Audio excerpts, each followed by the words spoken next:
Hi hello ನಮಸ್ಕಾರ. ಇವತ್ತಿನ topic ಬಂದು ಗೊರಕೆ ಹೊಡೆಯೋದಕ್ಕೆ ಪರಿಹಾರ ಏನು ಅಂತ.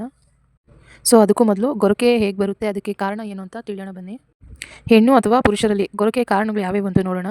ನಿದ್ರೆ ಸಮಯದಲ್ಲಿ ಅಂದರೆ ನಾವು ನಿದ್ದೆ ಮಾಡುವಾಗ ನಮ್ಮ ಉಸಿರಾಟದ ನಾಳ, ಶ್ವಾಸನಾಳದ ಅಡಚಣೆ ಅಥವಾ ಕಿರಿದಾಗುವಿಕೆ ಉಂಟಾದಾಗ, ಚಿಕ್ಕದಾದಾಗ ಗೊರಕೆ ಬೆಳೆಯುತ್ತೆ, ಅಂದರೆ ಗೊರಕೆ ಉಂಟಾಗುತ್ತೆ. ಹಾಗಾಗಿ ಗೊರಕೆಯನ್ನು ನಿವಾರಣೆ ಮಾಡಲು ಬದಿಯಲ್ಲಿ ಮಲಗುವುದು, ಅಂದರೆ ನಿಮ್ಮ ಸೈಡಿಗೆ ಮಲಗುವುದು, ದಿಂಬು ಸ್ವಲ್ಪ ಎತ್ತರಕ್ಕೆ ಹಾಕುವುದು, ತೂಕ ಕಡಿಮೆ ಮಾಡುವುದು, ಮದ್ಯಪಾನ ಹಾಗೂ ಧೂಮಪಾನ ಬಿಡುವುದು, ಮತ್ತು ಅಲರ್ಜಿ ನಿವಾರಿಸುವುದು ಮತ್ತು ಗಂಟಲಿನ ವ್ಯಾಯಾಮ ಮಾಡುವುದು ಇವು ಮುಖ್ಯ. ಇವು ಕೆಲಸ ಮಾಡದಿದ್ದರೆ ಡಾಕ್ಟರ್ನ ಸಂಪರ್ಕಿಸುವುದು ಒಳ್ಳೆಯದು. ವಿಶೇಷವಾಗಿ ಅದರಲ್ಲೂ ಗೊರಕೆಯಲ್ಲಿ, ನಿದ್ದೆಯಲ್ಲಿ ಉಸಿರುಗಟ್ಟುವಿಕೆ ಇದ್ದಲ್ಲಿ ಡಾಕ್ಟರ್ನ ಕನ್ಸಲ್ಟ್ ಮಾಡಬೇಕು.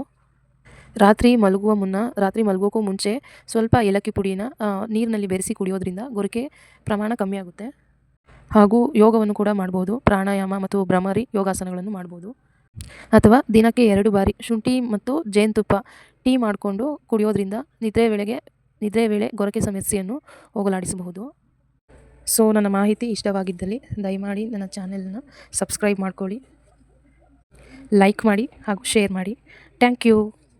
ಮತ್ತೆ ಸಿಗುವ ಮತ್ತೊಂದು ಇಂಟ್ರೆಸ್ಟಿಂಗ್ ಟಾಪಿಕ್ನೊಂದಿಗೆ.